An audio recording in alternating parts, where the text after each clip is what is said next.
বাড়ি যাবেন কবে? এতে যাবার 8-10 মাস পরে।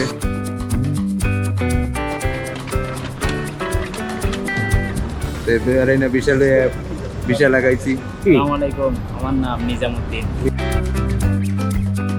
কত বছর দুবাই? 20 বছর হয়েছে। কেমন লাগে দুবাই?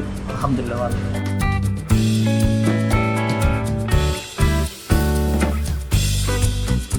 আসসালামু আলাইকুম। আজকের ভিডিওতে থাকছে দুবাইয়ে বাংলাদেশি প্রবাসীরা কেমন আছেন সে চিত্র। নবাবগঞ্জের মিন্টু ভাই, আমি এই যে হোটেলটায় থাকি সেখানে ওনার সঙ্গে প্রায়ই দেখা হয়। উনি দায়িত্বে আছে এটার, উনি ক্যামেরার সামনে কথা বলতে চায় না। মিন্টু ভাই আমাকে বিভিন্ন সময় খাবারের অফার করে, তো এখন আমাকে দেখা মাত্র একটা আনার নিয়ে আসছে। বিদেশে বাংলাদেশি পাইলে বাংলাদেশি যদি খুশি হয় তার প্রমাণ হচ্ছে এই মিন্টু ভাই। উনি এই আনারটা কেটে খাওয়াবে। মিন্টু ভাই বলেন, কি বলবো ভাই, কেমন আছেন দুবাই? আলহামদুলিল্লাহ আছি ভাই ভালো। বাড়ি যাবেন কবে? এতে যাবার 8-10 মাস পরে আল্লাহ পাক নিলে ইনশাআল্লাহ। মাশাআল্লাহ। আপনি এই যে এই সামায়ন হোটেলের দায়িত্বে আছেন, তাই তো? হ্যাঁ।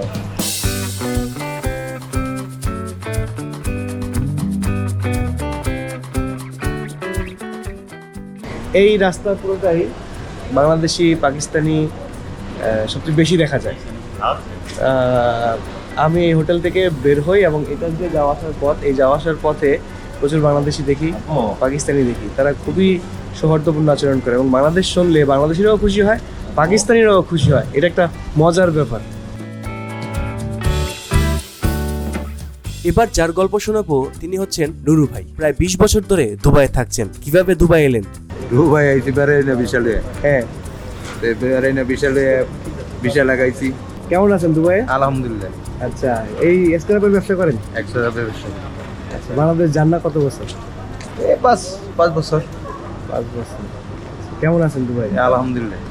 নতুন যারা দুবাই আসতে চায় এদেরকে কি পরামর্শ দিবেন?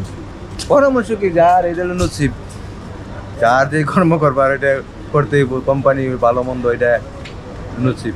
আচ্ছা, এই স্ক্র্যাপের ব্যবসা আপনি কেমন কি করতেছেন বা কেমনে যুগাইলেন? এটা বাংলাদেশে করতাম, এই অভিজ্ঞতা আছে, অভিজ্ঞতা আছে বিদায় এখানে করতেছি। আচ্ছা, তাহলে সব মিলে ভালো আছেন? ইনশাআল্লাহ, আলহামদুলিল্লাহ। ঠিক আছে নুরু ভাই, ভালো থাকেন। ইনশাআল্লাহ।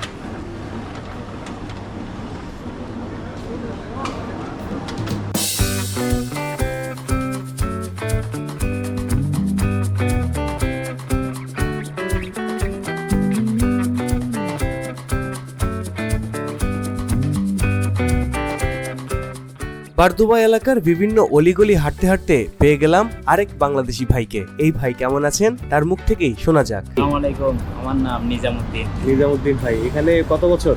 আমি 5 বছর দুবাইতে। ভালো লাগে দুবাই? ভালো লাগে? আমি প্রবাসী আর কি, টাকার জন্য আছি আর কি।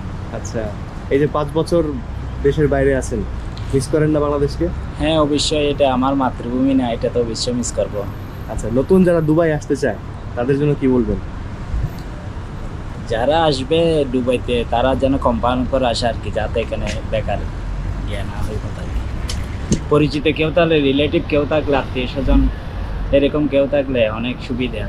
মনে করেন এসে আর বেকার থাকতে হয় না, যে কোনো একটা কর্মসংস্থানের সুযোগ হয়।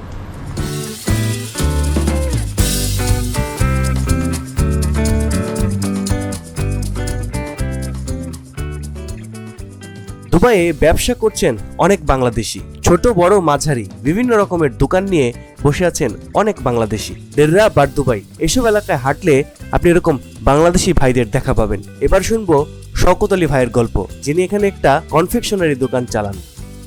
শওকত আলী ভাই, কত বছর দুবাই? আর 20 বছর হয়েছে। 20 বছর হয়ে গেছে। বাউরে বাউ, আই তো জানে আপনাকে বেগুন দেখতে হয় বাংলাদেশি প্রোডাক্ট আর কি। হ্যাঁ, বাংলাদেশি প্রোডাক্ট। বাংলাদেশের কোন জায়গা আপনার? আমার সিটাং। সিটাঙ্গা পদ্মা।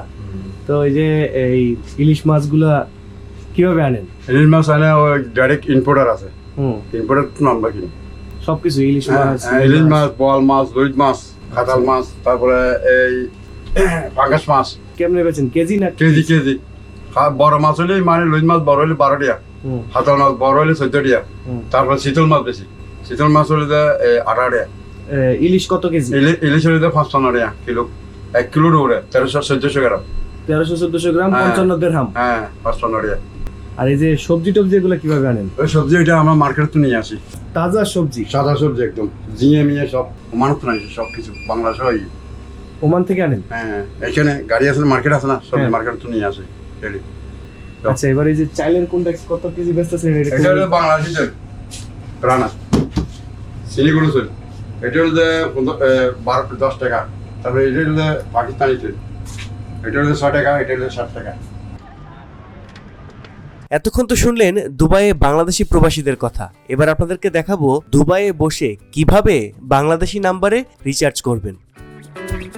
এটা হচ্ছে পেমেন্ট কিওস্ক, এটা দিয়েই বাংলাদেশি নাম্বারে রিচার্জ করতে পারবেন। বাংলাদেশের পতাকায় টাচ করলাম, তারপর এয়ারটেল, বাংলালিংক, গ্রামীণ, রবি, টেলিটক অপশন চলে এলো। আমি এয়ারটেল নাম্বারে রিচার্জ করব। নাম্বারটা এখানে তুলে দিলাম, আমার ব্যবহৃত এয়ারটেল নাম্বার, তারপর নেক্সট চাপলাম। নেক্সট দেওয়ার পরে এখানে কি কি প্ল্যান সেগুলো দেখাচ্ছে। 5 দিরহাম, 10 দিরহাম, 15 দিরহাম, 20 দিরহামে কি কি প্ল্যান পাওয়া যায় সেগুলো এখানে দেখাচ্ছে। আমি 5 দিরহাম রিচার্জ করব। 5 দিরহামে বাংলাদেশি 120 টাকা।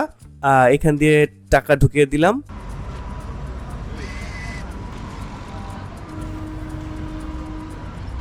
ব্যাস হয়ে গেল আমার বাংলাদেশি নাম্বারে রিচার্জ। মোবাইল রিচার্জ করলাম বুথ থেকে। দুবাইয়ে এরকম মোবাইল রিচার্জ করার জন্য প্রচুর বুথ আছে, হাঁটার পথেই কিছুক্ষণ পর পর এরকম বুথ আছে, এই বুথগুলো থেকে আপনি রিচার্জ করতে পারবেন। এই তো আরেকটি বাংলাদেশি খাবার হোটেল পেয়ে গেলাম। এই ভাইয়ের কাছ থেকে শুনি তার গল্পটা। বাংলাদেশ কোথায় ভাই? আমার সিলেট। সিলেট? সিলেটের কোথায়? সিলেট সাহিত্যা। কত বছর আপনি দুবাই? আমি তো 3 বছর হয়েছে। কেমন লাগে দুবাই? আলহামদুলিল্লাহ ভালো। কি খাবার আছে? সাদা ভাত। সাদা ভাত আছে, সাদা ভাতের সাথে আপনার ইলিশ মাছ আছে, রুই মাছ দিয়ে 10 টাকা, ইলিশ মাছ দিয়ে 14। আচ্ছা, ফুল প্যাকেজের। হ্যাঁ, ফুল প্যাকেট, একজনের ফুল প্যাকেট হবে। আচ্ছা। রুই মাছ দিয়ে 10 টাকা আসবে, কাসকি মাছ দিয়ে 10 টাকা, মাছের ডিম আছে 10 টাকা, তারপরে কালো বোনা আছে, কালো বোনা দিয়ে দিব আপনার 12 টাকা, গরু চুল আলাটা দিয়ে দিব 10 টাকা। তো আপনারা বুঝতেই পারলেন দুবাইয়ে বাংলাদেশিরা কেমন আছেন। যদি ভিডিওটি ভালো লাগে বেশি বেশি করে শেয়ার করে দিন, আর কেমন লেগেছে সেটি জানান ভিডিওর কমেন্টস বক্সে। দেখা হচ্ছে পরের ভিডিওতে। আল্লাহ হাফেজ।